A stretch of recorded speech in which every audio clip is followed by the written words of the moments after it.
Bonjour, dans cette troisième vidéo sur la décolonisation, on va surtout insister sur la guerre d'Algérie. Je vous rappelle que sur la première vidéo, on avait vu que le contexte international était favorable plutôt aux décolonisés. Ensuite, on avait vu que la décolonisation, elle se faisait à la fois à des rythmes différents, d'abord en Asie, ensuite en Afrique, et puis également avec des moyens différents. Négociations pour les uns, c'était le cas de l'Inde, guerre pour d'autres, dans le cas de l'Indochine. Et là, nous allons voir un deuxième cas donc d'accès à l'indépendance de manière violente. C'est le thème donc de la guerre d'Algérie.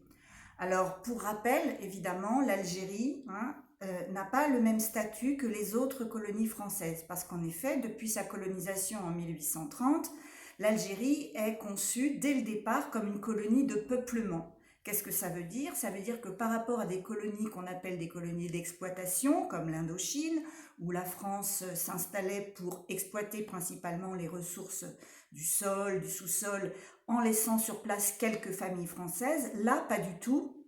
L'Algérie, depuis le départ, eh bien, c'est en quelque sorte une extension, ça se veut être une extension du territoire français, avec la volonté d'y installer des colons, des familles entières de colons qui vont prendre racine et qui vont donc ainsi, de génération en génération, vivre en Algérie comme on vit en Auvergne, en Rhône-Alpes ou en Alsace. Donc c'est vraiment considéré comme une zone, une extension du territoire français. Alors, il faut comprendre la situation lorsque la guerre éclate en 1954. Et donc pour cela, il faut déjà revenir sur quelques éléments qui peuvent permettre d'expliquer la raison du mécontentement. D'abord, en Algérie, c'est vrai qu'il y a à peu près 1 million d'Européens contre 9 millions d'Algériens musulmans. Et le premier problème, c'est l'inégalité politique entre ces deux parties de la population. La partie majoritaire, donc les Algériens musulmans, sont représentés par un collège électoral et le million d'Européens également par un collège électoral.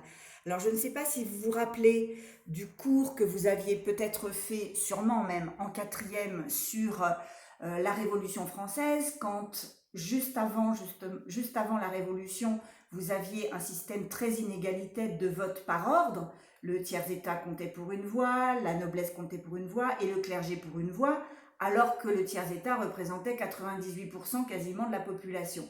Donc c'était vraiment un système électoral très injuste qui donnait beaucoup de poids aux nobles et aux clercs et très peu au peuple. Et bien là, par similitude, évidemment, la situation n'est pas du tout la même, mais par similitude, on peut penser à ça et se dire qu'effectivement, une voix, un seul collège pour 9 millions contre un collège pour 1 million, il y a quelque chose, évidemment, qui ne colle pas.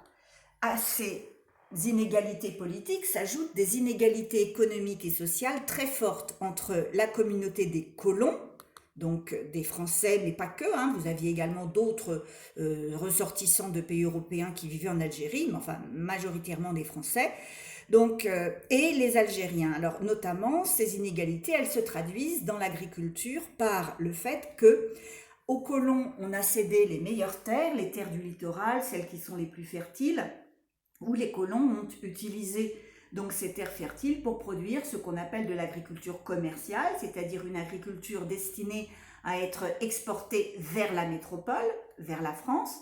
Et aux Algériens, on va dire, laissé les terres les moins fertiles, celles qui sont le plus à l'intérieur du pays, qui souffrent le plus de sécheresse. Donc il y a évidemment là une première inégalité. Une deuxième inégalité, elle se traduit sur le plan culturel. En effet, il y a en Algérie des colons qui sont majoritairement scolarisés, alors que 82% de la population algérienne n'est pas scolarisée.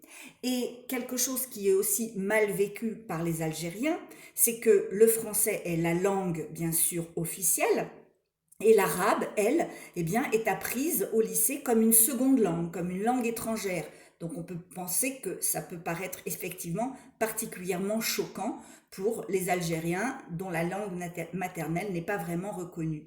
Ces inégalités, on les voit à travers les différentes images de paysages. Ici, on est sur le littoral, donc un littoral urbanisé, moderne. Là, on est plus à l'intérieur du pays, dans des villages qui sont sans eau courante, sans électricité, avec des conditions de survie très précaires. Et puis, donc, des Français qui occupent les meilleurs postes. On les surnomme d'ailleurs, ces Français, les pieds noirs. Alors, c'est vrai qu'il y a plusieurs explications possibles à cette appellation pied noir. On ne sait pas vraiment d'où ça vient. En tout cas, il y a plusieurs explications. On n'est pas certain que l'une prévale par rapport à une autre. Donc, je vous les livre telles quelles. La première explication, c'est que beaucoup de Français travaillaient notamment dans les chemins de fer. Or, vous savez que pendant tout le 19e siècle et surtout même la première moitié du 20e, on fait surtout fonctionner des locomotives à vapeur. Donc, on a des cheminots qui vont être les pieds dans les cuves de charbon et enfourner régulièrement la locomotive pour l'alimenter évidemment et qu'elle roule. Alors, le fait d'avoir comme ça en permanence les pieds dans cette poussière de charbon, eh bien, faisait que quand on voulait désigner un Français, on assimilait le Français à celui qui travaillait dans les chemins de fer et donc forcément à celui qui avait les pieds noircis. D'où l'idée de pieds noirs pour désigner donc des Français. Une position privilégiée, bien sûr, par rapport aux Algériens. La deuxième explication, elle viendrait plutôt du fait que beaucoup de colons français étaient viticulteurs, travaillaient la vigne pour en faire du vin. Et donc, là encore, les pieds dans les cuves, à malaxer, à fouler le raisin pour le broyer, eh bien, faisait que la partie basse des jambes était légèrement teintée. Et voilà pourquoi on parlait donc des Français comme des pieds noirs. Peu importe, en tout cas, retenez bien cette expression parce qu'elle elle est encore aujourd'hui utilisée. Alors, il faut bien comprendre que tout démarre, tout va éclater en 1954 avec la première insurrection, donc les premiers attentats commis le 1er novembre 54 par notamment ce qu'on appelle l'ALN. L'ALN, c'est une armée nationale de libération et c'est l'armée du FLN. Le FLN, c'est la création politique, si vous voulez, du mouvement indépendantiste, créé en octobre 54 et qui s'est doté donc d'une armée qui va ouvertement revendiquer le fait qu'elle va commettre des attentats contre les intérêts français. Alors vous voyez que je vous ai mis entre parenthèses ici le rôle très important joué par un certain Ben Bella. Alors Ben Bella, nous allons voir rapidement sa biographie. Juste auparavant, pour préciser pourquoi cette date du 1er novembre est importante, mais en fait, le FLN décide de proclamer la restauration de l'État algérien. Le FLN sait que la France refusera, bien entendu, cette demande d'indépendance et va donc montrer sa détermination avec un certain nombre d'actions terroristes qui sont menées contre des intérêts français. Et donc, pour revenir, comme je vous le disais, sur Ben Bella, donc Ben Bella, au départ, c'est un fils de paysan, c'est quelqu'un qui est engagé dans l'armée française, puisqu'on n'oublie pas que l'Algérie est un département français, donc on enrôle dans l'armée française. Il va s'illustrer pendant la Seconde Guerre mondiale, il est médaillé, donc ça montre bien sa bravoure pendant les combats, dans la fameuse troupe des FFL, les Forces Françaises Libres, vous savez, on ne va pas revenir sur ce cours-là. Et puis c'est vrai qu'après la fin de la guerre, il va militer donc dans les mouvements indépendantistes algériens et il va s'illustrer par différents coups de main. Il se trouve qu'il est arrêté, il s'évade et il se réfugie donc au Caire, en Égypte. Et avec 8 autres compagnons, ils vont fonder le FLN et vont vraiment là prendre la décision de l'insurrection algérienne. Alors il faut bien comprendre que cette volonté d'indépendance, elle vient du fait que la France, je vous l'ai dit déjà dans la deuxième vidéo, la France a refusé le statut d'égalité entre Algériens et colons. Et donc effectivement, pour les militants du FLN, désormais, la seule issue possible, c'est l'accès à l'indépendance. Alors, il se trouve que, pour finir quand même la biographie de Ben Bella, donc vous devez être capable de dire 2, 3 mots.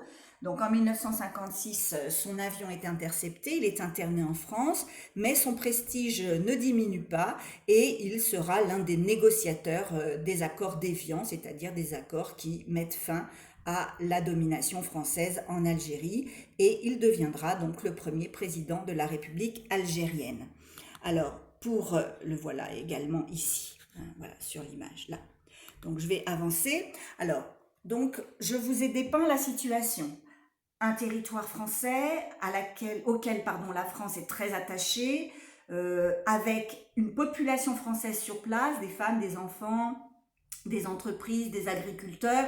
Donc, il n'est pas question évidemment de laisser sans protection. Et puis, donc, des attentats qui se perpétuent. Et là, il y a une sorte d'engrenage avec, donc, dans un premier temps, une police française qui est renforcée sur place et qui va commettre une répression assez dure, notamment va essayer de tirer des informations en utilisant des méthodes très violentes. Et puis, de l'autre côté, des activistes du FLN très déterminés et qui, en quelque sorte, font monter l'échelle. C'est une sorte d'escalade dans les troubles. Donc, attentats sur les lieux publics, répression sanglante vis-à-vis de ceux qui sont évidemment indiqués comme les terroristes, descente dans les villages où l'on pense que des familles cachent des armes ou cachent des militants FLN. Et de plus en plus, usage donc de la torture pour soutirer des informations à la population. On retrouve en Algérie les mêmes méthodes que l'armée française avait utilisées en Indochine. J'ai été très rapide la fois précédente sur la guerre d'Indochine, mais on parlait déjà à cette époque-là d'une sale guerre, d'une guerre où l'armée n'a pas été très correcte vis-à-vis des populations civiles. Et on retrouve donc ce même phénomène en Algérie. Alors, à partir de 1957, les choses s'aggravent. La lutte anti-guérilla donc devient de plus en plus intensive avec donc des infiltrations, des fouilles, des contrôles systématiques, l'emploi de la torture, je vous le disais. Et surtout, ce qui est très important, c'est qu'à partir de 1956, le gouvernement français, qui dans un premier temps ne parlait pas du tout de guerre, ne voulait absolument pas prononcer le mot, parlait de l'affaire en Algérie, parlait de la crise algérienne, parlait des émeutes, mais jamais prononçait le mot guerre.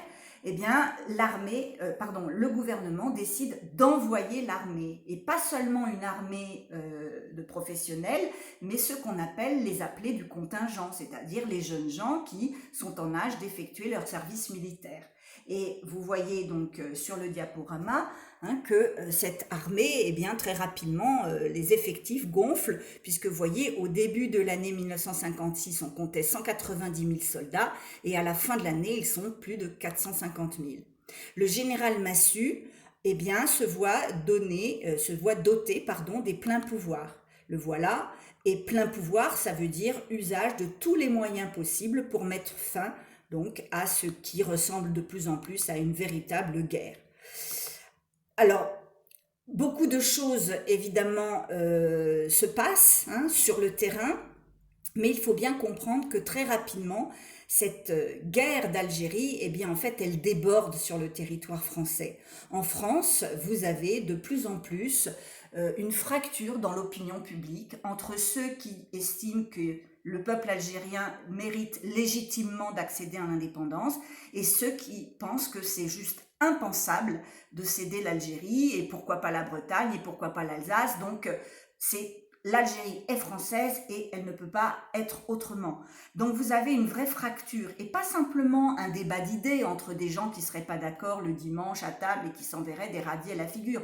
Pas du tout. C'est vraiment des heurts, c'est des actions violentes, des manifestations dans la rue, c'est une population française qui se prend de plus en plus de racisme à l'égard donc des Algériens qui vivent aussi en France à cette époque-là. Bref, il y a une tension qui devient telle que le gouvernement a une crainte, et une seule, c'est que la France bascule dans la guerre civile. On en est là. Et Par conséquent, le président de la République de l'époque, René Coty, je vous rappelle que nous sommes en 58 à ce moment-là, donc normalement les plus réactifs d'entre vous devraient se dire « Ah, on a vu que la 4e République c'était 46-58, donc il va se passer quelque chose ». Et effectivement, pourquoi la guerre d'Algérie est très importante dans votre programme, c'est aussi parce que ce sont les événements en Algérie qui vont déclencher la fin de la 4e et le début de la 5e République. Je vais vous l'expliquer rapidement. Donc, je vous disais, on est au bord de la guerre civile. Le président de la République, René Coty, eh bien, lui, son objectif, sa motivation, c'est d'apaiser la population, c'est de faire en sorte que le calme revienne. Or, eh bien, le gouvernement se sent complètement démuni. Et là, on se dit, l'heure est grave, et il y a un homme qui, dans ces heures graves, a su fédérer, rassembler la population française, c'est De Gaulle. Or, De Gaulle, là aussi vous devez vous en souvenir, parce que je vous l'avais déjà dit, lorsqu'en 1946, la constitution de la 4e République a été adoptée, De Gaulle a dit « Ah non, moi, ce régime, j'en veux pas, c'est pas un régime qui donne suffisamment de pouvoir au président, ça va être la foire d'Antoine à l'Assemblée nationale, tout ça, je m'en vais ». Et je vous avais dit, dans la biographie de Gaulle, on parle de cette période 46, moment où il part, jusqu'en 58, moment où il revient. On parle de cette période comme ça, traversée du désert. Hein, rappelez-vous de ce que je vous avais dit. Donc, René Coty va voir De Gaulle et lui demande est-ce qu'il est d'accord pour prendre la tête du gouvernement et tenter, donc par toute solution possible, eh bien, de régler la situation algérienne. Et là, De Gaulle va jouer effectivement son va-tout. Il va accepter la proposition de René Coty, mais à une condition. Et cette condition, c'est de réécrire la Constitution et donc de créer une nouvelle République. Alors bien entendu, le temps de rédiger la Constitution, il va s'écouler quand même quelques semaines, puisque la Constitution sera proposée pour septembre 58, mais le geste fort que De Gaulle fait dès le mois de juin, c'est de se rendre à Alger, et là, devant une foule immense qui est rassemblés pour l'applaudir, puisque bon, c'est De Gaulle quand même, hein, c'est pas n'importe qui, c'est le héros de la résistance, ça a été le chef de la France libérée, donc voilà, on a confiance en De Gaulle. Et alors, ce qui est très fort de son point de vue, c'est qu'en fait, De Gaulle qui est là devant une foule qui est mêlée, il y a des Algériens, il y a des Français qui sont pour l'Algérie française, il y a des Français qui sont contre, qui veulent au contraire que les Algériens deviennent indépendants. Bref, devant cette foule mélangée, eh bien, il va faire un discours, mais alors un discours vraiment, c'est un discours modèle de ce qu'on pourrait appeler la langue de bois, c'est-à-dire qu'il va parler pour ne rien dire, pour ne rien annoncer de précis. Et dans ce discours que vous pourrez écouter parce que je vous l'ai mis en vidéo, eh bien, il y a une phrase que l'on a retenue, c'est le fameux « je vous ai compris ». Et quand il lance comme ça à la foule le « je vous ai compris », eh bien chacun comprend ce qu'il a envie de comprendre. C'est-à-dire que les Français d'Algérie se disent « Ah, il nous a compris ». Donc De Gaulle quand même, qui est un homme de droite, qui est un homme attaché à l'Empire, à la grandeur et au prestige de la France, il a compris qu'il n'était pas question que l'Algérie devienne algérienne. Et en même temps, dans la foule, ceux qui, au contraire, sont plutôt favorables à l'Algérie algérienne disent « Il nous a compris ». Donc, il sait que c'est pas la peine de recommencer comme en Indochine, où ça a été quand même la catastrophe et où la France a finalement dû repartir tête basse. Donc, il ne va pas faire la même erreur et il va effectivement entrer en négociation avec le FLN. Donc, vous voyez, dans cette phrase, cette petite phrase et l'ensemble de son discours où il dit, par exemple, « Je sais ce que vous avez voulu réaliser ici, je comprends le chemin que vous avez, sur lequel vous vous êtes engagé. » Enfin bref, que des phrases qui sont très fourre-tout, eh bien, il réussit son pari, c'est-à-dire gagner du temps. Faire en sorte que les choses s'apaisent, que les tensions redescendent et que les gens se disent, ben, on va voir, on va attendre, hein, de voir déjà ce qu'il nous propose. Et vous savez qu'en politique, le temps, c'est extrêmement important. Hein. Alors, donc voilà, pour cet épisode. Et pourquoi De Gaulle veut-il gagner du temps? Ben, je vous l'ai dit il y a 2 minutes, tout simplement parce que son idée à lui, c'est déjà de se doter d'institutions qui vont lui permettre, en tant que chef de l'État, en tant que président de la République, eh bien, d'avoir plus de pouvoir. Et comment? En rédigeant une nouvelle constitution, et ça nous le verrons quand nous travaillerons le cours sur la 4e et la 5e République, parce que je vous signale que la fin de l'année approche, mais que le programme, lui, n'est pas terminé. Restons sur l'Algérie. Alors, donc, De Gaulle décide d'ouvrir des pourparlers, donc des négociations avec le FLN. Évidemment, vous pensez bien que la réaction des Français va être terrible. Pourquoi? Parce que De Gaulle apparaît à leurs yeux comme un traître. Oui, nous on lui faisait confiance et finalement, alors il négocie avec nos ennemis, il négocie avec les Algériens, c'est pas possible. Et donc les Français d'Algérie, qui jusque-là, on va dire, étaient restés plutôt inactifs, décident de se regrouper. Attention, quand je dis les Français d'Algérie, c'est un raccourci. Ceux qui sont pour l'Algérie française. Il y avait bien entendu des Français qui admettaient parfaitement l'idée de l'indépendance algérienne. Mais pour ceux qui sont les plus virulemment à fond pour l'Empire, eh bien, ils vont effectivement se révolter. C'est ce qu'on a appelé la semaine des barricades. On est à Alger en janvier 1960 et donc les Français se soulèvent. Ça se passe mal parce qu'évidemment, l'émeute eh bien, fait couler le sang, il y a des blessés, il y a des morts, la situation devient très grave. En France aussi, vous avez des activistes à fond pour l'Empire qui font la même chose. On retrouve des Algériens balancés dans la Seine. Enfin, les scènes de violence sont terribles. Et n'empêche que De Gaulle continue, lui, sur son idée de l'autodétermination du peuple algérien à décider de lui-même. Vous voyez, on voit bien là qu'il est dans la lignée de l'ONU, rappelez-vous, droit des peuples à disposer d'eux-mêmes. Et ben, il propose ce référendum avec une très large majorité de oui, 75% des Algériens se prononcent pour l'autodétermination. Et entre-temps, eh bien, vous avez à la tête de l'armée française des généraux qui, eux, ne veulent pas de l'Algérie algérienne et qui vont, ni plus ni moins, décider de faire tout simplement un coup d'État. Un coup d'État, un peu comme en Afrique du Sud, lorsque l'Afrique du Sud est devenue indépendante et que les Blancs ont décidé de garder le pouvoir pour eux-mêmes. Ces généraux, ces 4 généraux, eh bien, Salan, Charles, Jouhaud et Zeller, vont tout simplement donner l'ordre à l'armée eh bien, de désobéir aux ordres de Paris. Donc vous imaginez un peu la situation, c'est gravissime. Une armée, c'est censé obéir au pouvoir politique. Sinon, on est dans un régime qui est un régime militaire. Et là, vous avez 4 généraux qui prennent la liberté de désobéir à Paris. Donc, coup d'État, on peut presque appeler ça comme ça. Or, tout à l'heure, je vous ai dit, depuis 1956, vous avez les appelés du contingent qui sont en Algérie. Donc des jeunes gens qui, en tant que citoyens, ont une conscience et parmi eux, certains se disent « mais nous, on ne veut pas de l'Algérie française, en fait, ça nous va bien que l'Algérie devienne algérienne ».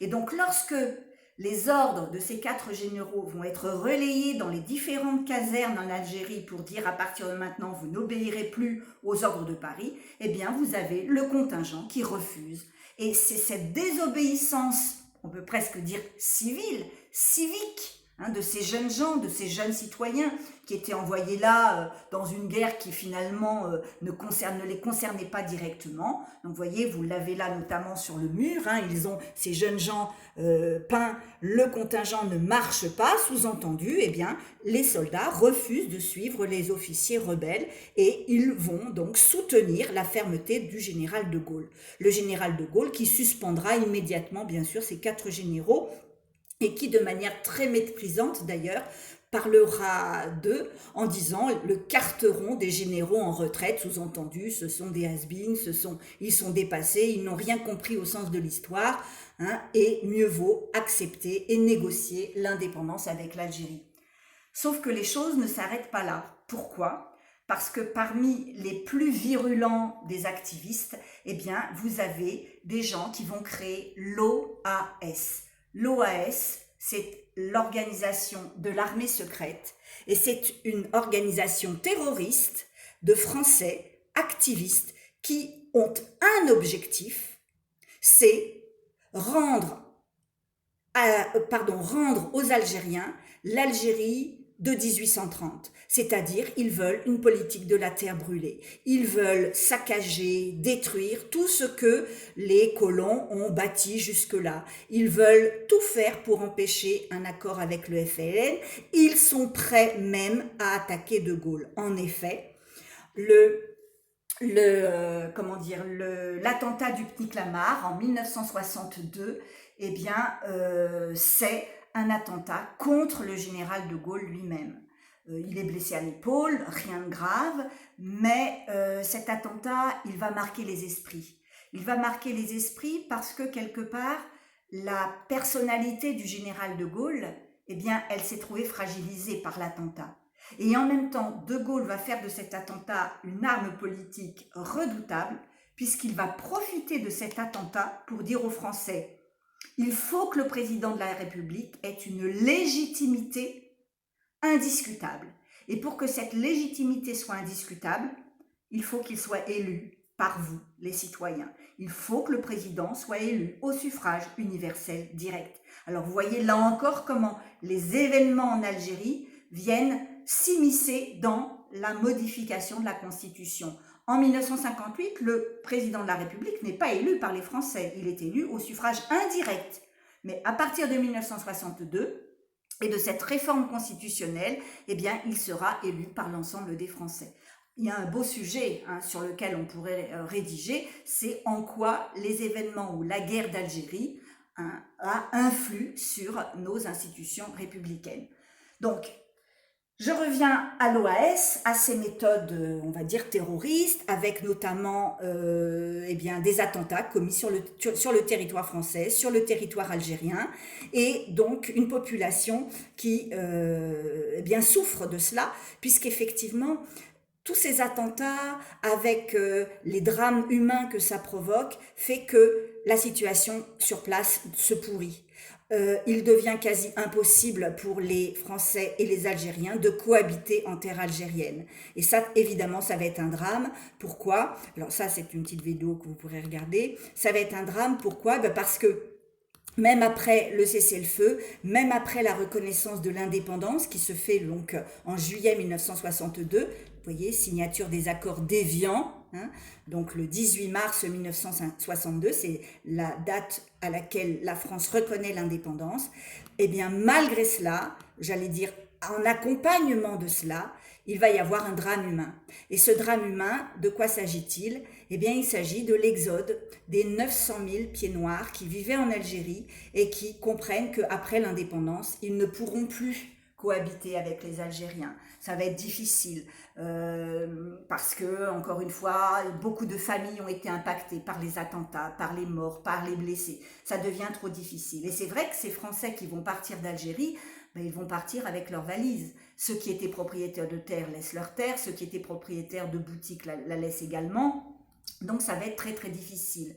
Un rapatriement de ces Français d'Algérie qui va être très mal vécu par cette communauté. Et puis aussi, parce qu'il ne faut pas les oublier, vous aviez au sein de l'armée française, mais également en soutien à l'armée française, des soldats algériens, notamment anciennement engagés dans les FFL. Eh bien, vous aviez ces soldats algériens qui étaient favorables à la présence française. Et eux, évidemment, vous pensez bien qu'ils sont perçus par les combattants du FLN comme des traîtres à leur propre patrie. Ces soldats qui se sont engagés aux côtés des Français, on les appelle les harkis. Et bien entendu, pour les harkis, il n'y a pas 36 000 solutions. C'est forcément pour eux aussi l'exil, le départ vers la France. Mais une France qui va mal les accepter parce que les harkis qui arrivent en France sont perçus comme des Algériens.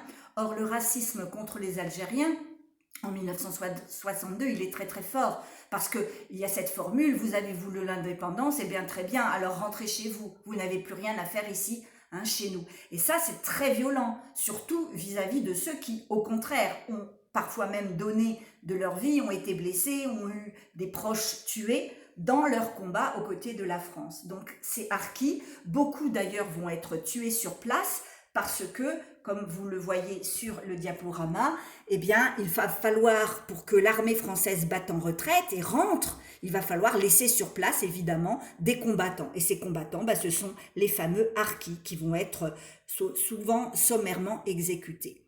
Voilà, plus de 90 000 entre 1962 et 1968 viendront donc en France. Ils seront regroupés dans des camps. Voilà, ça va être très très difficile pour eux. Le bilan, un bilan humain lourd, dramatique, vous avez les chiffres qui s'affichent ici, mais un bilan économique également très important, 20% du budget de l'État consacré à la guerre d'Algérie pour la seule année 1959, et puis surtout une guerre qui, si vous voulez, dans la mémoire collective, n'est pas encore digérée. La défaite française n'est pas acceptée, les rapports entre la France et l'Algérie ne sont pas encore complètement normalisés. C'est vraiment un événement douloureux. Peut-être qu'en effet, il faut attendre que tous les témoins, qui maintenant sont de plus en plus vieux, mais bon, que tous les témoins disparaissent pour que les choses soient vraiment posées à plat et qu'on regarde objectivement la situation. Mais c'est vrai que jusqu'à il y a encore une quinzaine d'années, même dans les livres d'histoire, on parlait des événements d'Algérie, mais on ne parlait pas de la guerre d'Algérie. Aujourd'hui, on assume davantage ce drame, mais beaucoup reste à faire et il y a encore beaucoup de monographies à écrire sur ce sujet. Voilà, nous n'avons pas tout à fait terminé sur la décolonisation, il ne reste pas grand-chose. Une dernière partie, le grand 3 sur l'émergence du tiers-monde, que je tournerai dans une autre vidéo. Voilà, je vous dis au revoir à tous et puis merci de m'avoir écouté.